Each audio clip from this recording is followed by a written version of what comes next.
Zapraszam Was dzisiaj w podróż do rzadko odwiedzanej części Indonezji, na Sumatrę, a dokładniej do prowincji Sumatra Północna. Zobaczymy dzisiaj największe wulkaniczne jezioro świata i dowiemy się bardzo dużo o kulturze lokalnych mieszkańców, czyli Bataków.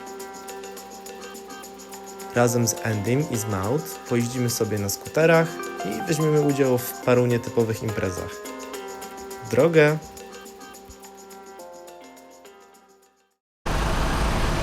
Witamy w Medan, stolica prowincji Sumatra Północna. Ten bus ma jechać 3 do 4 godzin, więc teoretycznie przy dobrych wiatrach może będę przed godziną 16 na dobrym miejscu.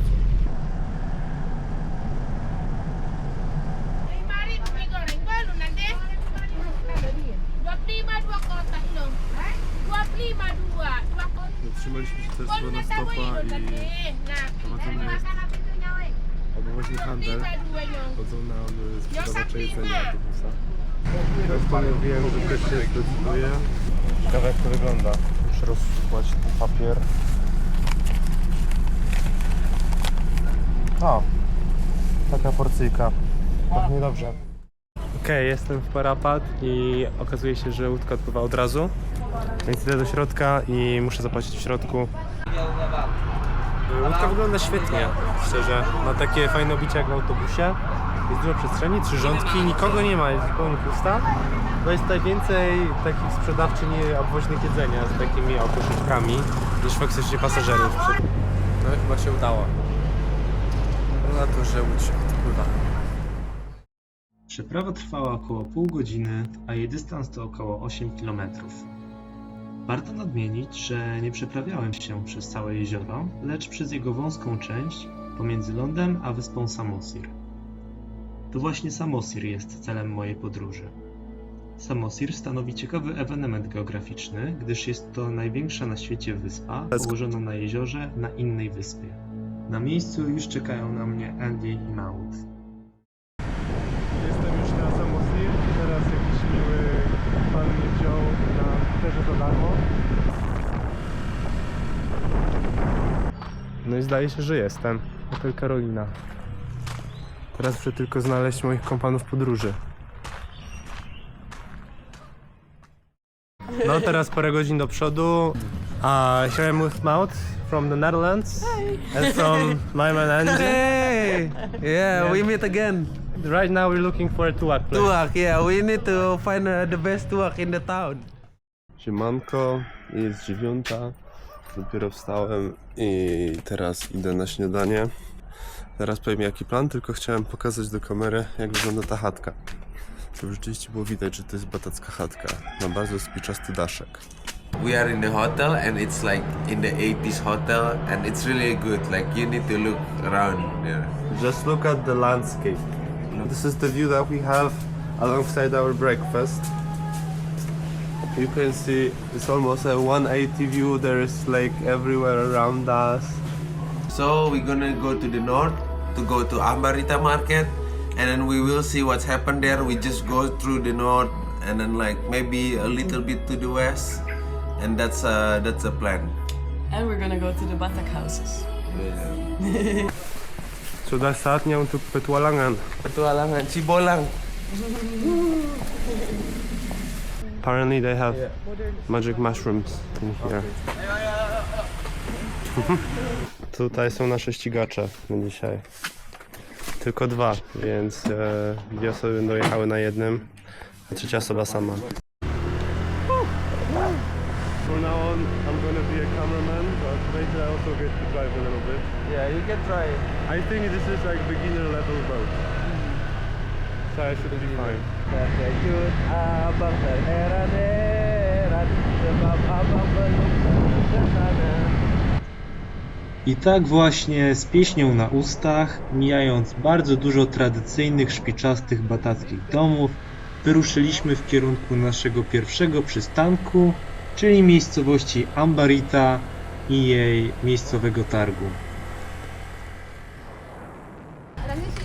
Tutaj mamy przed sobą gigantyczny drewniany batacki dom, tradycyjny. No, wielopiętrowy wręcz, nadal z tym takim strzelistym, czubatym daszkiem, a obok jest grób.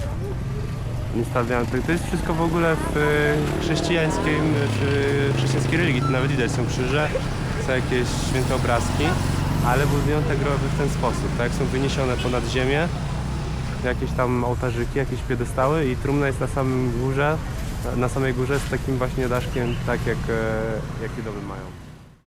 We are in the Pasar Rakyat now. You're buying passion fruit.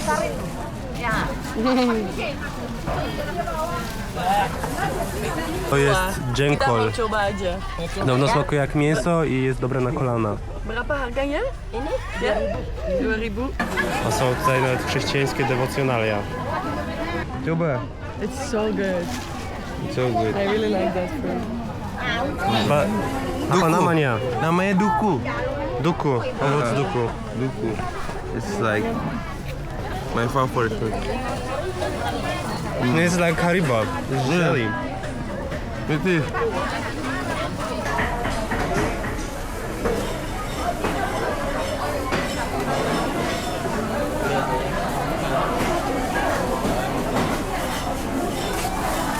Tutaj mamy różne rodzaje tytoniu. Kupiłem od pana za 10 000 jakieś, nie wiem, 50 gramów tytoniu, który jego zdaniem jest najlepszy. We are in Huta Sialangan, which is like I think the most famous complex of traditional houses.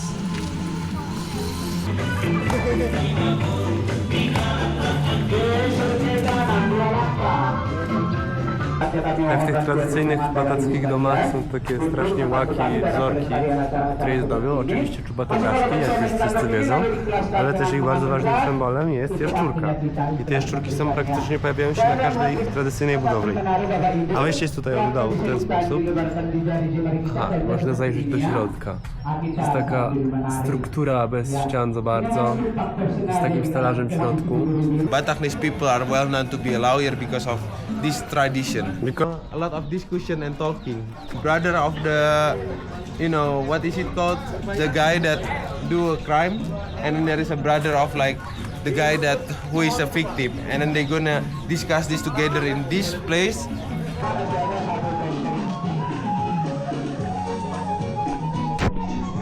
Ini dia buku Batak. This is a Batak book. Ya. Ya. Di Ini mana? kalender. Yang besar itu aja biar bisa dapat Dan bagaimana ini berfungsi?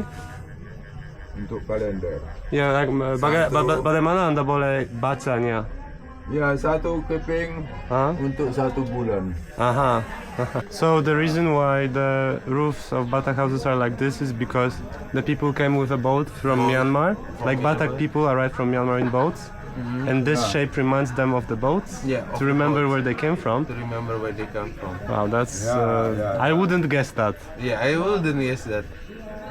Saya kira karena kerbau, Pak. Bukan. Bukan ya. So always one end is lower than the other. It's because they wanted their children to be like higher ranking, you know, Yeah. higher mobility and something. This is the execution room, and after the execution, they're gonna split the meat, and then everybody need to eat that as a sign that we all take the responsibility of the execution. Yeah. That's basically. Andy, kamu buat apa? Lupa lagi, that fruit. Ah. Yeah, he's buying more. More fruit. Oh, it's gonna be so great. I bet it's very sweet. Look at this, it's just like dripping with juice. Ooh, I'm so excited. It has a potential to be the best pineapple of our lives. Let's see. Let me try. It's fresh though. It's from around here. The pineapple. That is so good. It just melts in your mouth. To jest marakuja, świeża z targu. I nigdy nie trzymałem marakui w formie owocu, bo zawsze brałem tylko przetworzoną lub w jakieś pire czy w jakichś napojach. A jak się ma taką świeżą marakuję, się nią potrząśnie, to słychać, że tam się przelewa w środku, czyli tam jest jakby wolna przestrzeń. And then you Oh scoop my it out. god, Looks so it's good. so beautiful.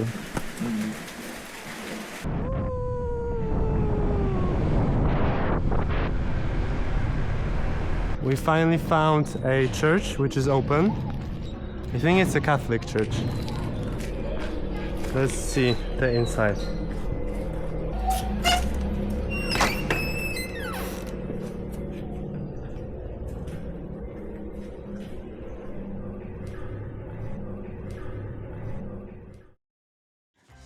Od tamtego momentu przez resztę dnia po prostu jechaliśmy, nie robiąc żadnych szczególnych postojów. Choć może nie brzmi to bardzo ekscytująco, to jechanie samo w sobie było dla mnie chyba największą atrakcją dnia. Piękne widoki na jezioro i okalające je góry, tradycyjne domy i kościoły sprawiały, że krajobraz nie nudził ani na chwilę.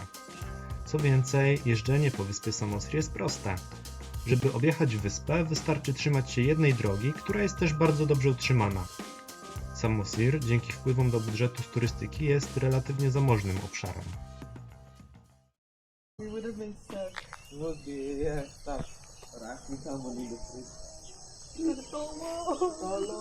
I think we might have found the most beautiful view spot on the island, and it's golden hour right now as well. Probably just half an hour until the sun sets completely. Wow, the rice paddies in here are so beautiful.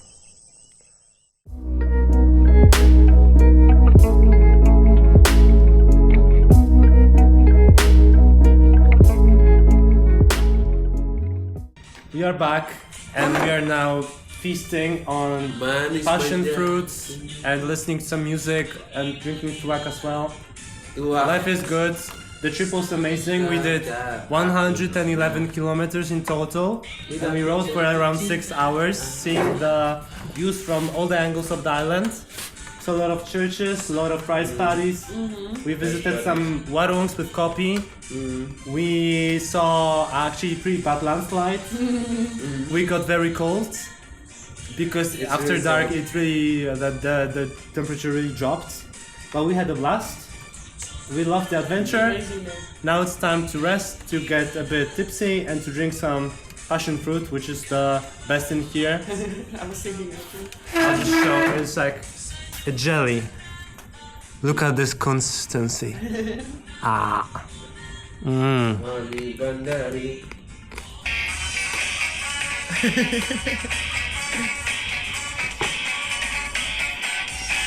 Oh coba kawan, kau dengar ku punya cerita, tempat biasa aku berbagi rasa.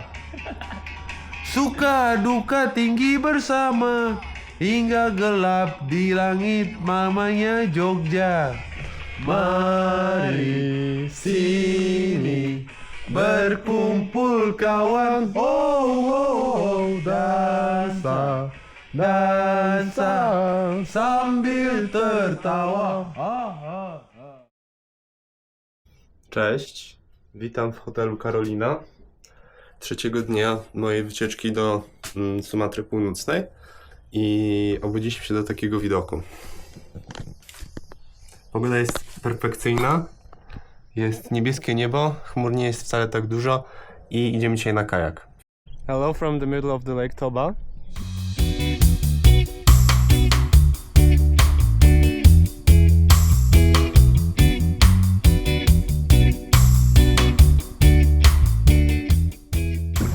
I remember I've read some kind of legend about island Samosir and Lake Toba.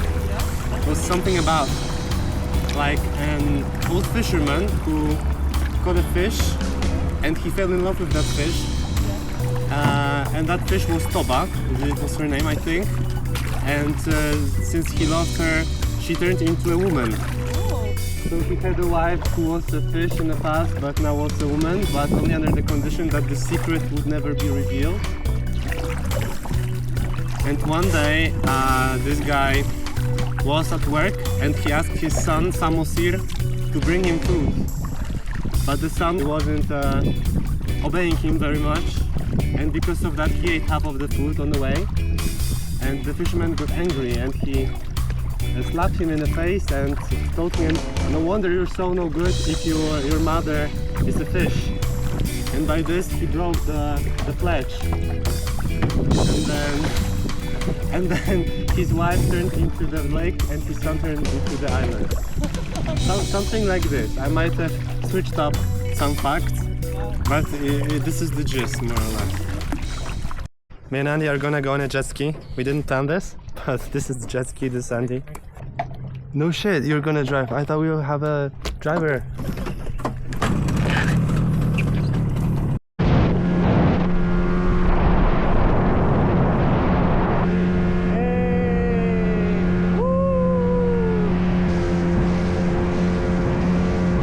It's time to say bye-bye to Samosir. We're going to board a boat to Parapat now. Parapat, yeah. Exactly this one. Yeah, it's coming for us.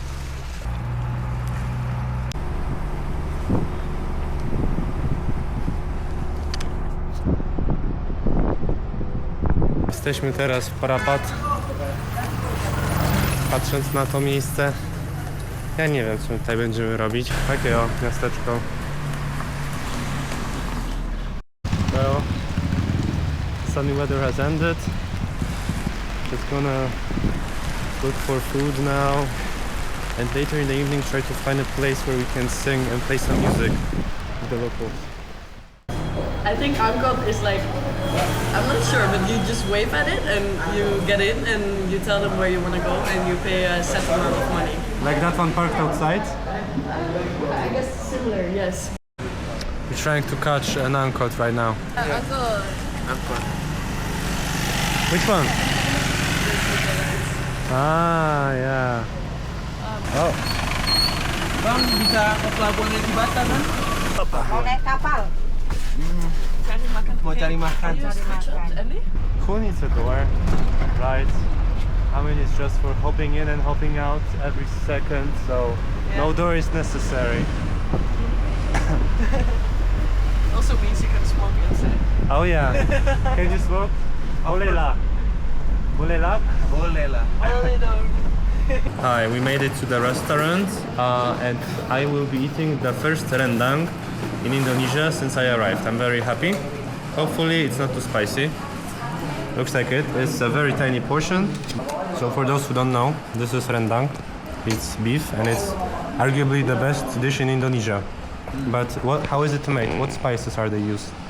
It's made by mixing like several ingredients, Huh? especially like shallots, garlic, and then ginger, chili, and then a lot of Indonesian spices. And then that's how you make rendang. And you need to cook that for 3 hours.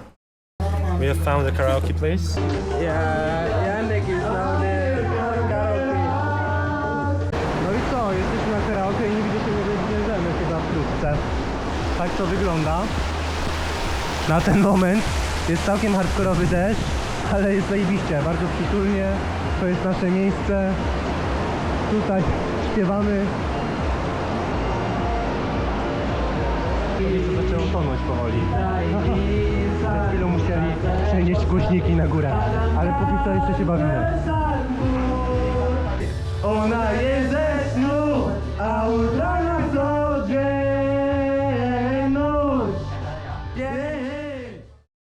Good morning. We are after the breakfast and it's time to head back to Medan. Now we're gonna go to the bus station and we will see if we can go get the bus as we want. The terminal.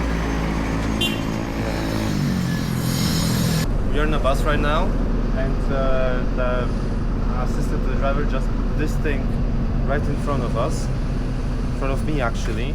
And if it turns out that it's a speaker and they're gonna blast music, we're fucked here at the back of the bus. They are blasting music. It's gonna be like that for 5 hours.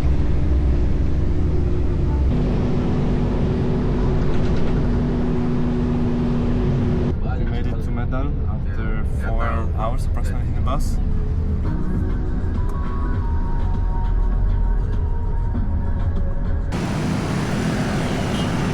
Medan traffic is worse than Jakarta. Worse?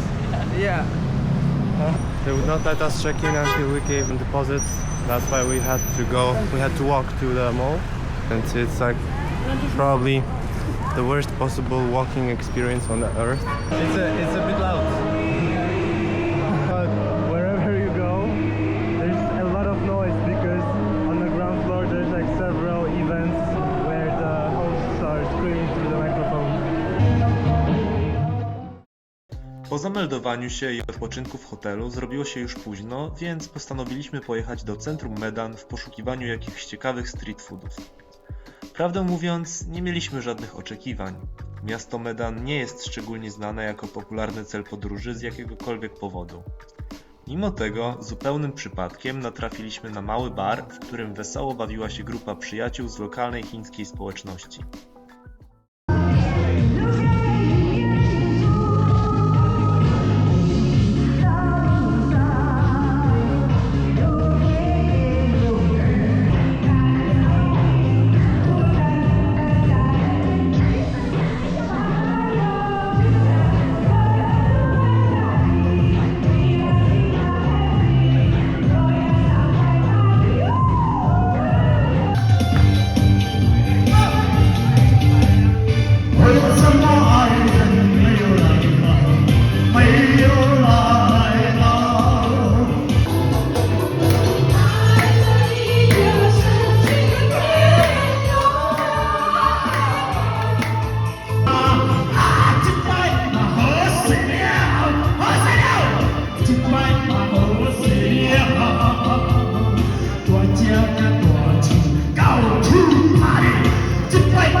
It's been the most extraordinary party experience of my life.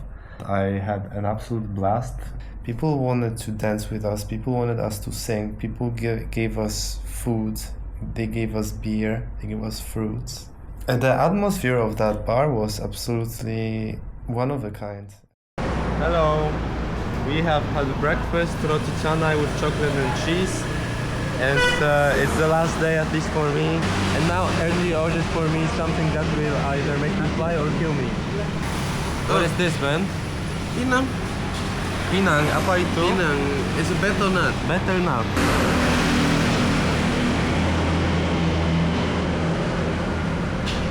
Oh, not good at all. Tastes like shit. Yeah, it is. Ah. And then chew that. I am.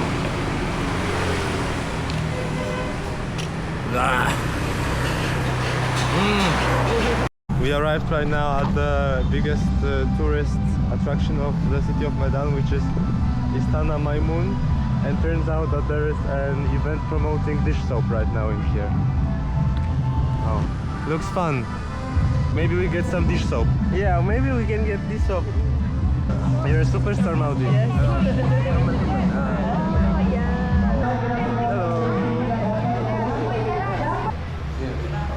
What's happened? Should take a seat, no? Oh. Should they get angry? Nah, boleh dong. We'll have an interview. Yes. My name is Dian Bazina. I am a student of Medan State University. My aim here is to conduct an interview with you to fulfill a course assignment.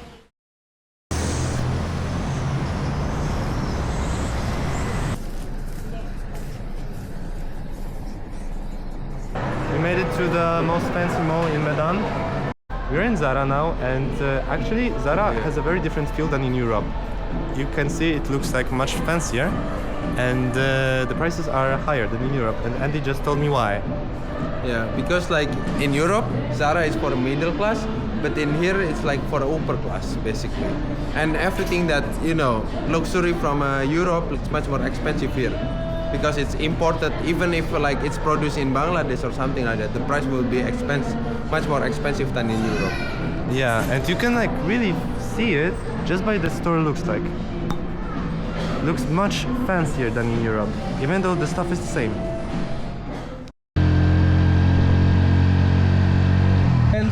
Bentor. Yeah, we just like in the Bentor right now. This is how we're going back from the most expensive mall. things that you can get.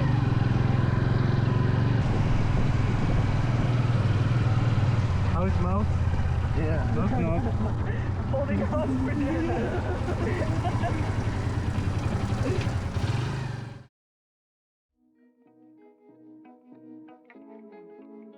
Gdy Bentor dowiózł nas na miejsce, pozostało mi już tylko wziąć swoje rzeczy i jechać na lotnisko. W ten sposób zakończyła się moja wyprawa na Sumatrę Północną. Wyprawa, która była zdecydowanie krótka, ale wyjeżdżałem z niej bardzo zadowolony, czując, że doświadczyłem bardzo dużo. To, z czego byłem szczególnie zadowolony, to że po raz pierwszy pojechałem do mniej popularnego miejsca w Indonezji, poza utartym szlakiem zagranicznych turystów. Udało mi się też odwiedzić przeciętne miasto, Medan. Miasto, o którym mało kto na świecie słyszał, chociaż jest to czwarte największe miasto czwartego najludniejszego państwa świata.